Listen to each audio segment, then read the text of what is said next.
اما بعد فاعوذ باللہ من الشیطان الرجیم بسم اللہ الرحمن الرحیم۔ نبی علیہ السلام کی ذات اطہر سے محبت کے دو طریقے ہیں۔ ایک طریقہ یہ ہے کہ جو عبادات آقا علیہ السلام نے اپنی زندگی کے اندر کی ہیں ان عبادات کا ہم اہتمام کریں۔ حضور صلی اللہ علیہ وسلم نے اپنی ساری حیات طیبہ کے اندر نماز کی پابندی فرمائی۔ اگر ہم حضور علیہ السلام سے محبت کرنے والے ہیں پھر ہم نماز کی پابندی کریں، روزے کا اہتمام کریں، زکوٰۃ کا اہتمام کریں، حج کا اہتمام کریں۔ اور دوسری جو چیز حضور سے محبت کی سب سے بڑی دلیل ہے وہ یہ ہے کہ آقا کریم صلی اللہ علیہ وسلم کی عادات کو ہم اپنانے کی کوشش کریں۔ نبی علیہ السلام کے صحابہ کی زندگیوں کو ہم دیکھیں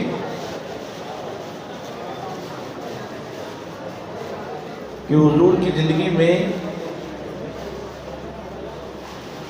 صحابہ کرام کو آخر اللہ نے اتنی عزتیں کیوں دیں؟ وہ میدان بدر میں گئے، اللہ نے ان کی عزت رکھنے کے لیے فرشتے آسمان سے اتارے۔ اللہ رب العزت نے ان کو قرآن کریم فرقان حمید کے اندر یہ سند عطا فرمائی کہ میں ان سے راضی ہوں، وہ مجھ سے راضی ہے۔ آخر ساری وجہ کیا ہے؟ ان صحابہ کو یہ مقام کیوں ملا؟ صرف اس لیے کہ یہ نبی علیہ السلام کی اتباع کرنے والے تھے۔ یہ صرف نعرے نہیں مارتے تھے، یہ جھوم جھوم کر اپنے سروں کو نہیں ہلاتے تھے، بلکہ جو حضور نے کہہ دیا ساری زندگی اس پر عمل کر کے دکھاتے تھے۔ مثال کے طور پر سادہ سے ہم لوگ بیٹھے ہیں، 9 ہجری میں ایک صحابی رسول آئے، انہوں نے کلمہ پڑھا، مسلمان ہو گئے۔ جب وہ چپ کرو بیٹا، اب سبحان اللہ نہیں کہنا، بس خاموش بیٹھنا ہے۔ جب وہ حضور سے ملے، آقا کریم صلی اللہ علیہ وسلم کی قمیض مبارک کا ایک بٹن کھلا تھا۔ امام بخاری نے، امام مسلم نے، سیاستہ میں یہ حدیث پاک ہے۔ اس صحابی نے حضور کے دست انور کو بوسہ دیا، کلمہ پڑھا، کلمہ پڑھ کر چلے گئے۔ ساری زندگی اپنی قمیض کا اوپر والا بٹن بند نہیں کیا۔ کسی نے پوچھا بھی کیوں نہیں کرتے؟ کہا جب حضور علیہ السلام کا کلمہ پڑھا تھا، جب حضور کے ہاتھوں میں اپنے گنہگار ہاتھ دیے تھے، میں نے اپنی آنکھوں سے دیکھا تھا کہ اللہ کے نبی کی قمیض مبارک کا بٹن کھلا تھا۔ اب میں یہ گوارا نہیں کرتا کہ میں اپنا بٹن بند کروں۔ ساری زندگی اس عادت کو اپنی عادت بنا لیا۔ یہ کتنی بڑی دلیل ہے کہ صحابہ نے اس عمل کو اپنی زندگی کا حصہ بنا لیا جس کو نبی علیہ السلام کو ایک بار کرتے ہوئے دیکھا۔ آج ہم اپنی زندگیوں کے اندر دیکھیں، ہم نعرے بھی مارتے ہیں، محبت رسول کا دعویٰ بھی کرتے ہیں۔ حضور کی کون سی عادت ہے جو میں نے اور آپ نے اپنا رکھی ہے، جو صرف ہمارے اندر اس وجہ سے ہو کہ میں یہ کام اس لیے کرتا ہوں کہ یہ کام نبی علیہ السلام کرتے تھے۔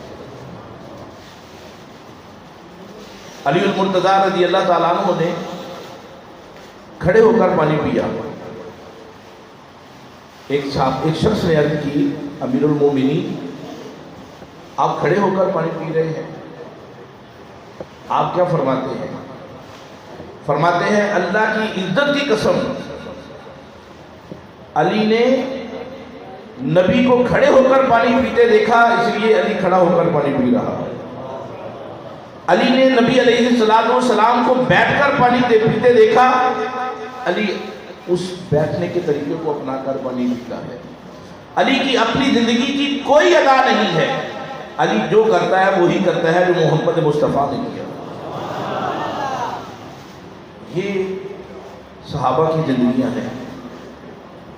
اگر آپ اور میں یہ چاہتے ہیں ہم اپنی محبت میں کامل ہوں، اگر ہماری یہ تمنا ہے کہ حضور علیہ السلام سے ہماری عقیدت وہ ہو جس عقیدت کو حضور پسند فرماتے تھے، پھر ہمیں صحابہ کے راستے پر چلنا ہوگا۔ پھر صحابہ کی زندگیوں کو سامنے رکھ کر انس بن مالک رضی اللہ تعالیٰ عنہ فرماتے ہیں، میں اور نبی علیہ السلام ایک صحابیہ کے گھر میں چلے گئے۔ اس صحابیہ نے کھانا پکایا، شوربے والا سالن تھا، اس کے اندر کدو تھے۔ جب میں نے دیکھا کہ حضور صلی اللہ علیہ وسلم بوٹیوں کو نہیں کھا رہے، کدو مبارک کو کھا رہے ہیں، تو میں نے اپنے سالن سے بھی کدو نکال کر حضور کو دینا شروع کر دیے۔ نبی علیہ السلام بڑی محبت سے، بڑے لطف سے ان کدوؤں کو کھاتے رہے۔ اب انس بن مالک کیا فرماتے ہیں؟ فرماتے ہیں اللہ کی عزت کی قسم، میرے گھر میں جب بھی گوشت پکا میں نے شوربے والا سالن بنایا اور اس کے اندر کدو ضرور ڈالا، صرف یہ سوچ کر کہ یہ میرے نبی کی مرغوب غذا ہے۔ سیدنا عمر رضی اللہ تعالیٰ عنہ کے زمانے میں انس بن مالک رضی اللہ تعالیٰ عنہ کو آپ نے کوفے کے اندر زمین کا ایک ٹکڑا دے دیا۔ اب اس زمین جب ملی، کسی نے کوئی فصل اگائی، کسی نے کوئی فصل اگائی، کسی نے کھجوریں لگا لی۔ انس بن مالک رضی اللہ تعالیٰ عنہ فرماتے ہیں کہ مجھے جتنی جگہ حضرت عمر رضی اللہ تعالیٰ عنہ نے تحفے کے طور پر دی تھی، میں نے اس ساری زمین پر کدو لگا دیے، میں نے کوئی دوسری فصل نہیں لگائی، صرف یہ سوچ کر کہ کدو میرے نبی کی مرغوب غذا ہے، میرے نبی کی سنت ہے، میرے محبوب کی یہ پسندیدہ چیز ہے، میں نے صرف یہی اپنی زمین پر اگانی ہے۔ انس بن مالک کہتے ہیں کہ اللہ کا یہ مجھ پر کرم ہوا، لوگوں کی کھجوریں نہیں ہوتی تھی، لوگوں کی سال میں ایک بار کی فصل نہیں ہوتی تھی، لیکن نگاہ مصطفیٰ کا کرم یہ تھا، اللہ کے نبی سے محبت کا اللہ نے مجھے صلہ یہ دیا کہ میرے کھیت میں سال میں 2 دفعہ کدو ہوتے تھے۔ آپ خدا کے لیے دیکھیں، یہ جو محفل میلاد مصطفیٰ ہے، آپ یقین کریں کہ 3.5 لاکھ روپے سے زیادہ کا خرچہ ہے اس محفل پاک پر، یعنی ٹکٹ، یہ لنگر پاک کا خرچہ، یہ ساری لائٹنگ، یہ مہمان جو شناخان مصطفیٰ ہمارے پاس آئے، اس سے زیادہ پیسے ہیں۔ میں اپنے آپ سے اور میرے جو بزرگ ساتھی ہیں جو ہماری انتظامیہ کے دوست ہیں، ہم اپنے آپ سے ایک سوال یہ ضرور کرتے ہیں، 3.5 لاکھ روپیہ خرچ کر کے ساری رات جا کر اگر ایک بھی عادت ہم اپنے مسلمان بھائیوں کے دلوں میں، اپنی بہنوں بیٹیوں کے دلوں میں سنت مصطفیٰ کی نہیں پیدا کر سکتے تو یہ ہمارا پروگرام جو ہے یہ فضول ہے، کوئی فائدہ نہیں ہے ہمیں۔ اگر ہم آپ کو نمازی نہیں بنا سکتے، اگر آپ کو جھوٹ بولنے سے روک نہیں سکتے، اگر ہم آپ کی تربیت کے لیے آپ کو نہیں سمجھاتے، ہم کبھی جھوٹ کو اس لیے چھوڑ دیں کہ یا رسول اللہ صلی اللہ علیہ وسلم آپ نے ساری زندگی نہیں بولا، آقا میں نے جتنا بولنا تھا بول لیا، آج کے بعد میں نے بھی نہیں بولنا۔ کبھی اپنی آنکھوں کو شرم و حیا کی دولت اس لیے دے دیں کہ یا رسول اللہ صلی اللہ علیہ وسلم آپ فرشتوں سے بڑھ کر حیا والے تھے، آقا آج کے بعد میں نے بھی اپنی نظروں کو وہ حیا والا بنانا۔ حضور کی ساری زندگی کے اندر کسی کے ساتھ گالی گلوچ نہیں ہے۔ ہم بھی کبھی یہ سوچیں، بہت سارے دوست یہاں مارکیٹ کے بیٹھے ہیں، اللہ کے نبی نے بھی تجارت کی ہے، اللہ کے نبی نے بھی کاروبار کیا ہے، حضور نے تو دھوکے سے کبھی کوئی چیز نہیں بیچی، بلکہ کریم آقا علیہ السلام نے ایک اونٹ فروخت کیا، وہ ٹانگ سے ذرا لنگڑا تھا، وہ جب اونٹ بیچنے کے لیے زید بن حارثہ کو دیا تو فرمایا اونٹ بیچنے سے پہلے اس کو بتا دینا جو خریدے کہ اس کی ایک ٹانگ میں لنگڑا پن ہے۔ زید بن حارثہ کہتے ہیں میرے ذہن سے اتر گیا، میں نے نہیں بتایا۔ وقت گزر گیا، حضور کے پاس گیا، یا رسول اللہ صلی اللہ علیہ وسلم اونٹ بک گیا، یہ پیسے دے دیجیے۔ اللہ کے رسول نے پیسے نہیں پکڑے، اللہ کے نبی نے کیا فرمایا؟ فرمایا زید خریدار کو عیب بتا دیا تھا، عیب بتایا تھا، اسے بتا دیا تھا کہ ہمارا اونٹ جو ہے یہ لنگڑا ہے، تھوڑا سا یہ چلتا ہے تو ہلکا سا اس کے اندر لنگڑا پن ہے۔ زید بن حارثہ کہتے ہیں میں نے عرض کی یا رسول اللہ صلی اللہ علیہ وسلم مجھے یاد نہیں رہا۔ اللہ کے رسول نے اپنے اونٹ کے پیچھے زید بن حارثہ کو بٹھا لیا، فرمایا چلو ان کو ڈھونڈتے ہیں جن کو اونٹ بیچا ہے۔ اب ان کے پیچھے جا رہے ہیں، قافلے والے مل گئے، اللہ کے رسول نے فرمایا یہ میرا منہ بولا بیٹا ہے، اس کو میں نے بتایا تھا اس کی ٹانگ میں لنگڑا پن ہے، اس نے آپ کو بتایا نہیں ہے، یہ آپ کی قیمت ہے، اپنی قیمت لے لے۔ اس کے بعد اب ہم پھر سے اس اونٹ کا سودا کرتے ہیں۔ اب یہ قافلہ شام کا قافلہ ہے، شامی لوگ ہیں۔ اب یہ کیا کہتے ہیں حضور سے؟ کہتے ہیں ہمیں آپ کی ایمانداری قبول ہے، جو سودا ہو گیا ہم اس سودے پر قائم ہیں۔ اللہ کے رسول علیہ السلام نے جب اعلان نبوت فرمایا، حضور نبی تو اس وقت تھے جب آدم بھی نبی نہیں تھے، یہ ہمارا ایمان ہے، یہ ہمارا عقیدہ ہے۔ تو لیکن اللہ نے آپ کو 40 سال کی عمر میں حکم دیا کہ اب آپ اعلان کیجیے۔ تو جب اللہ نے حکم دیا، اپنے اعلان نبوت فرمایا، تو شام کا وہ قافلہ بھی حضور کے پاس آ گیا۔ انہوں نے کہا کہ ہمیں آپ کا دین بھی قبول ہے، آپ بحیثیت نبی بھی قبول ہیں، آپ ہمیں فقط یہ بتا دیں کہ دین اسلام کو قبول کرنے کے بعد ہم نے کرنا کیا ہے، کرنا کیا ہے، ہماری ذمہ داریاں کیا ہیں، ہمارے فرائض کیا ہیں۔ اللہ کے رسول صلی اللہ علیہ وسلم نے فرمایا میں مکے میں بیٹھا ہوں، میرے آبا و اجداد، میرے چچا، میرا خاندان بیٹھا ہے، یہ مجھ سے دلیلیں مانگتے ہیں، مجھ سے موضوع مانگتے ہیں، یہ مجھ سے بحث و مباحثہ کرتے ہیں، پھر بھی میری بات سننے کے لیے تیار نہیں ہے۔ تم نے مجھے دیکھا نہیں، مجھے پرکھا نہیں ہے، میری دعوت کو سنا نہیں ہے، میرے پیغام کو سنا نہیں ہے، اور تم کہتے ہو کہ ہم مسلمان ہو گئے۔ آپ ہمیں فقط یہ بتائیں کہ مسلمان ہو کر ہماری ذمہ داری کیا ہے، آخر ایسی کون سی بات ہے؟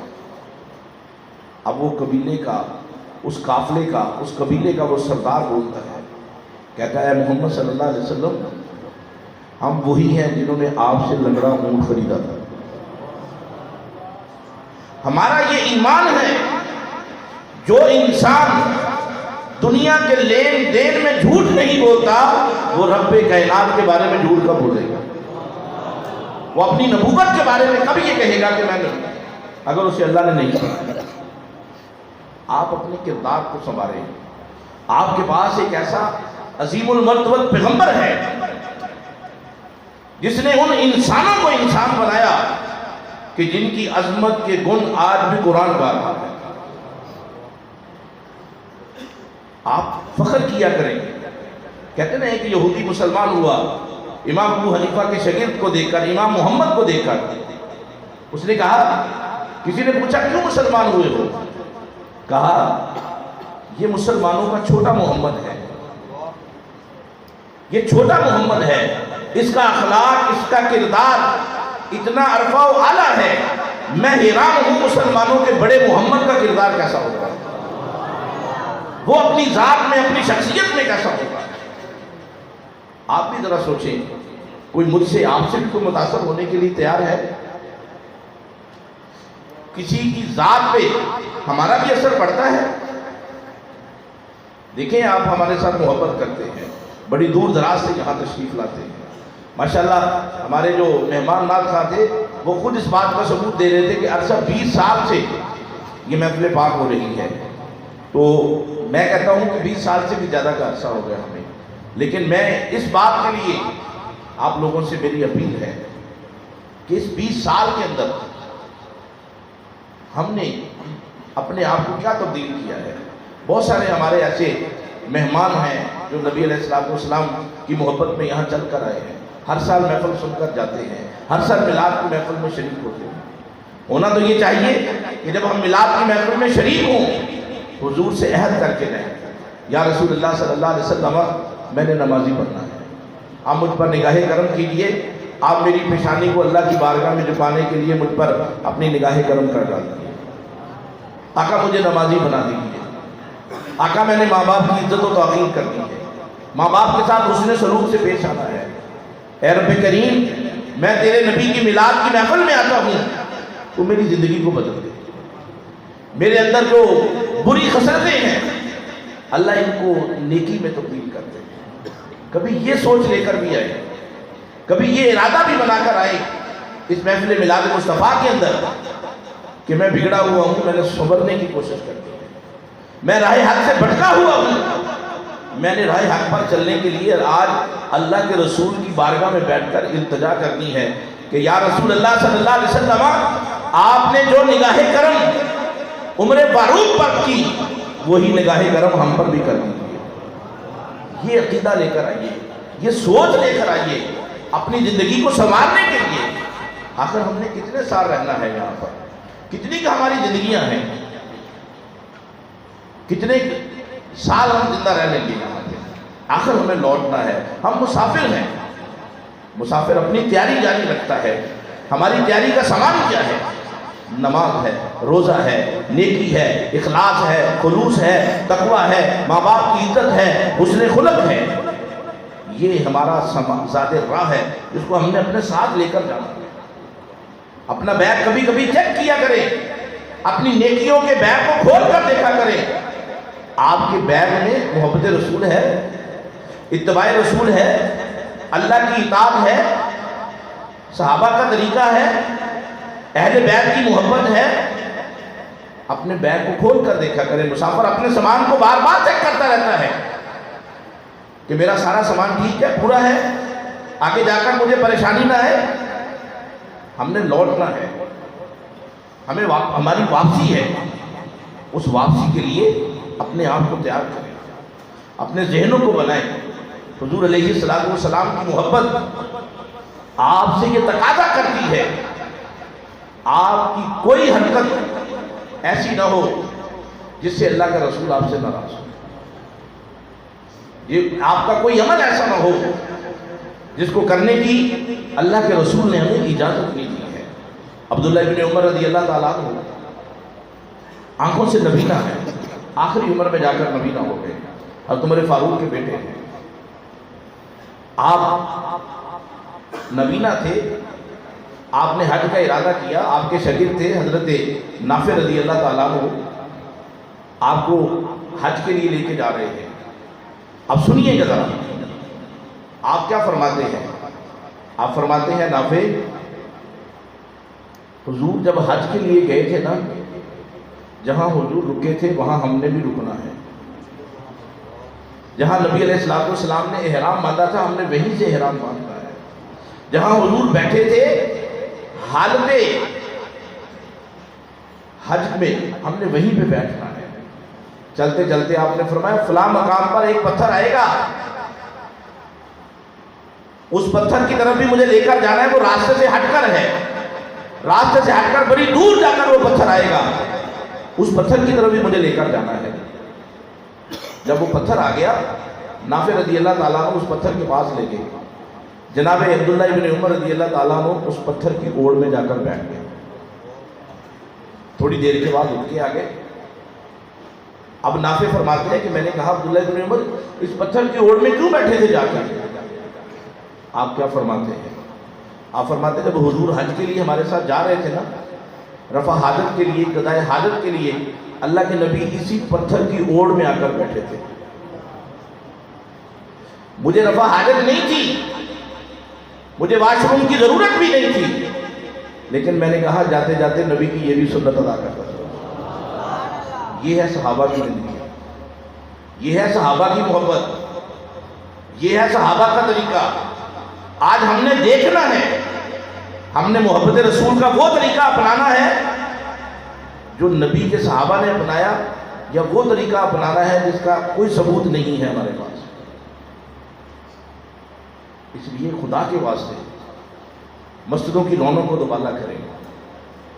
ملاپ کے لیے ہمارے پاس وقت ہے, ہم دنیا داری کے لیے وقت نکالتے ہیں, لیکن اللہ کی عزت کی قسم نمازوں کے لیے ہمارے پاس ٹائم نہیں ہے. اسی کالونی کی مسجد آج یہ ماشاءاللہ بھری پڑی ہے. نماز فجر کے اوپر آ کر دیکھ لیا کرو ہم کتنے مسلمان ہیں. 2 صفیں نہیں ہوتی. آخر اس کا کون جواب دے گا؟ اس لیے تھوڑی سی اپنے اندر فکر پیدا کرو, آخر کس منہ سے ہم نے حضور کا سامنا کرنا ہے, کس منہ سے ہم حضور علیہ الصلوۃ والسلام کو کہیں گے کہ یا رسول اللہ صلی اللہ علیہ وسلم ہم آپ سے محبت کرتے تھے. اگر حضور نے فرمایا تم تو جھوٹ بھی بولتے تھے, بے ایمانی بھی کرتے تھے, بد دیانتی بھی کرتے تھے, نماز بھی نہیں پڑھتے تھے, ماں باپ کے بھی نافرمان تھے, پھر کیسی محبت کا دعویٰ کرتے تھے؟ ان چیزوں پہ بھی ذرا غور کریں. تو میں آخر میں ان تمام دوستوں کا شکر گزار ہوں جو دوست احباب اس محفل پاک کو سجانے کے لیے, اس کا اہتمام کرنے کے لیے ہمارے ساتھ تعاون کرتے ہیں. ہم نے تھوڑا سا طریقہ کار بدلا ہے کیونکہ ہمارا مزاج ایسا بن چکا ہے, جتنی مرضی واعظ و نصیحت ہو لیکن ہمارے مزاج کے اندر سرکشی ہے. تو سب سے پہلے ہم جو لنگر ہے یہ تقسیم کریں گے. یہ تقسیم جب ہو جائے گا اس کے بعد پھر ہم دعا کریں گے. دعا کے بعد پھر ہم قرآن اندازی کریں گے تاکہ جو مسجد کا تقدس ہم پامال کرتے ہیں ہم اس سے زیادہ بچ سکیں. تو دوستوں سے میں گزارش کروں گا کہ لنگر پاک جو ہے اس کو تقسیم کرنا شروع کریں. تو نقیب محفل سے میری گزارش ہوگی, آپ بیٹھ کر کدھر آ رہے ہیں, آپ تشریف رکھیں یہیں پہ, نہیں بیٹھ کر. تو نقیب محفل سے میری گزارش ہوگی کہ آپ اپنی محبت رسول صلی اللہ علیہ وآلہ وسلم کے جو چند جملے ہیں وہ لوگوں کے سامنے نظر کریں اور یہ لنگر بھی ساتھ ساتھ